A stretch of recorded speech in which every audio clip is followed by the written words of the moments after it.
ہم مکتبوں کے ذریعے دینی علوم صرف 2 یا 4% ہی مسلمانوں تک پہنچا رہے ہیں، باقی 95 یا 94 یا 90 یا 80% بچے وہ ہیں ہمارے جن تک صحیح علوم علم دینیہ نہیں پہنچا، صحیح علم تک نہیں پہنچا۔ یہ تو ہوئی دینی علوم۔ اب آپ دیکھ لیجیے دنیاوی علوم و فنون، تو دنیاوی علوم و فنون میں ہم کہاں ہیں؟ کوئی بڑا ادھیکاری، بڑا آفیسر کتنے ہیں مسلمانوں کے؟ اس میں بھی کہیں کوئی گنتی ہے، اس میں بھی کہیں کوئی گنتی، جب ابتدا ہوتی ہے آج کل تقریباً 100% ہم اپنے بچوں کو اسکولوں کے اندر دنیاوی علوم سیکھنے کے لیے بھیجتے ہیں، لیکن دھیرے دھیرے کوئی اگر کمال تک پہنچ بھی جاتا ہے تو بہت کمزوری کے ساتھ، ورنہ تھوڑا بہت پڑھنے کے بعد اس کو چھوڑ دیتے ہیں۔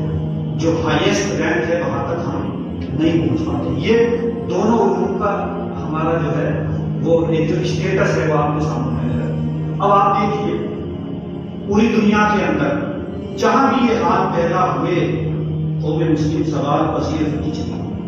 زوال یہ کسی بھی قوم کے زوال کی علامت ہوتی ہے، سبب ہوتا ہے، نیچے کو بیٹھتے ہیں۔ قوم مسلم زوال پذیر ہوتی چلی، زوال آ گیا جب سے علوم و فنون سے ہمارا رشتہ اور تعلق ختم ہوا ہے۔ اب اس کا سلوشن کیا ہے؟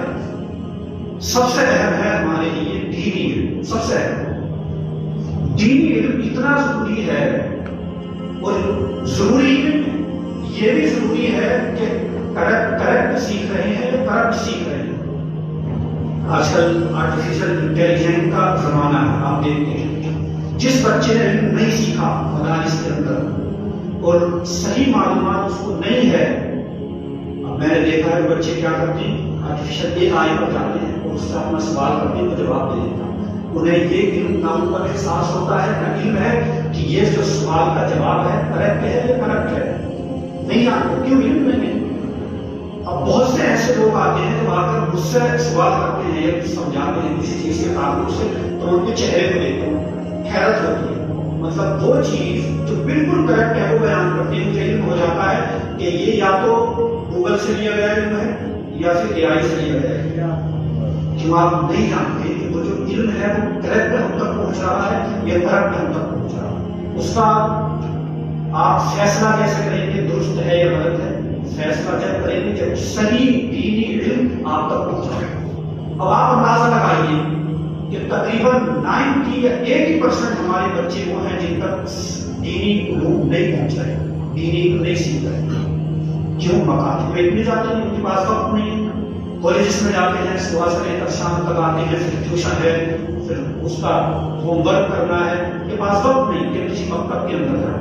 کچھ لوگ ہیں جنہیں زیادہ دلچسپی ہے جہاں بچے کو دینی سلیقہ آتا ہے، دینی علم سکھانا ہے، وہ مکتب کے اندر بھیج دیتے ہیں، تو وہ بھی ان کے پاس پریشر اتنا ہے ان کے ذہن پر کہ پورے طریقے سے وہ بھی نہیں سیکھ سکتے۔ تو حافظ اگر بنانا ہے یا پورے طریقے سے انہیں دین سکھانا ہے، اس کے لیے مکتب ہے، پھر مکتب میں جانا ضروری ہے اور ڈیلی جانا ضروری ہے اگر حفظ کرنا ہے یا صحیح عالم بنانا ہے۔ لیکن ایک تو یہ ایک اینگل یہ ہوگا، اور دوسرا اینگل یہ ہے کہ ہمارے بچے جو اسکول کالجز میں پڑھ رہے ہیں ان کے پاس اگر ہم چاہتے ہیں کہ دنیاوی تعلیم بھی ہو، ہائیسٹ تعلیم، اور اس کے ساتھ ساتھ میں کم سے کم ان کے پاس اتنی تعلیم ہو جتنا ذکر حضور نے حدیث پاک میں کیا ہے، طلب العلم فریضۃ علی کل مسلم۔ حضور فرماتے ہیں کہ علم دین سیکھنا مسلمان پر فرض ہے۔ اتنا تو اس میں الگ الگ اقوال ہیں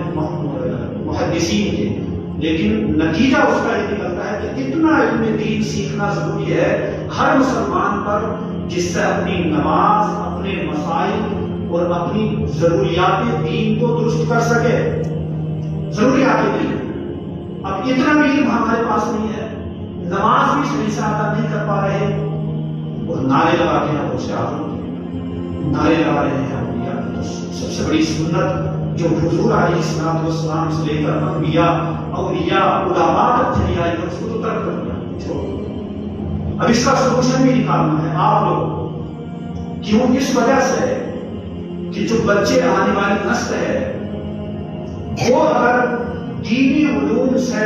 کے ذہن خالی رہ گئے اور بھٹک گئے تو اس کا جواب آپ کو بھی دینا پڑے گا، جن کے پاس ذرائع موجود ہیں انہیں بھی دینا پڑے گا۔ اب اس کو ہم کیسے کر سکتے ہیں، یہ آپ کو ایک تھوڑا سا سولوشن بتا دوں گا، میسج آپ تک پہنچا کہ آپ ایک طرف تو آپ کی طرف آپ کی جانب یہ ہے، ایک اینگل تو یہ ہے کہ بچے جب اسکول جاتے ہیں ان کے پاس وقت میں رہتے ہیں، ایک تو یہ ہے آپ کا۔ دوسرا یہ ہے کہ آپ جب ان کو صرف اگر مکتب بھیجیں گے صرف تو پھر دنیا کی تعلیم حاصل نہیں ہوگی، اور آج ہر کسی کی مینٹالٹی ذہن یہ بن چکا ہے کہ وہ اسکول میں ہی پڑھاتا ہے، 100% بچے اسکول میں جاتے ہیں۔ آپ خود اندازہ کریں، ایک گھر میں اگر 5 بچے ہیں تو اسکول جانا ان کا لازمی ہے، سب کے سب اسکول جاتے ہیں، دینی علوم سے تو فارغ ہو گئے۔ اب پھر اس میں ہم بیٹھ کر اہل سنت والجماعت یہ کہیں کہ یار وہ تو وہابیوں کی مسجد میں جانے لگا، وہ تو قادیانیوں کی مسجد میں جانے لگا، تو مطلب کیا ہے؟ مطلب یہ ہے کہ اس کے پاس جب علم ہی نہیں پہنچا تو وہ تو جائے گا، اسے پتہ ہی نہیں چلے گا کریکٹ کیا ہے اور کریکٹ کیا ہے، اسے پتہ ہی نہیں۔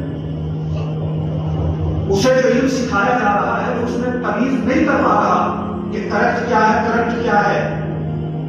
ایک ہی حدیث کو لے کر اسے اسی سے کریکٹ علم بھی سکھایا جاتا ہے، کریکٹ علم بھی سکھایا جاتا ہے۔ ایک ہی حدیث آپ کو مثال دے دیں، ایک بڑی مشہور حدیث پاک ہے کہ حضور علیہ السلام ایک سفر سے آ رہے تھے، حضرت عائشہ کا ہار گم ہو گیا، ہار، وہ ہار حضور نے تلاش کرایا، سارے صحابہ اس کو تلاش کر رہے تھے۔ بعد میں جب ایک اونٹنی بیٹھی ہوئی تھی وہ اٹھی تو وہ ہار اس کے نیچے پڑا ہوا تھا۔ تو اس حدیث کو لے کر جو کریکٹ علم سکھاتے ہیں وہ کہتے ہیں اگر حضور کو علم غیب ہوتا تو بتا دیتے کہ اونٹنی کے نیچے ہے، کیوں تلاش کرائیں؟ سارے صحابہ اس کو تلاش کرتے ہیں، کیوں تلاش کرائیں جب علم غیب ہے؟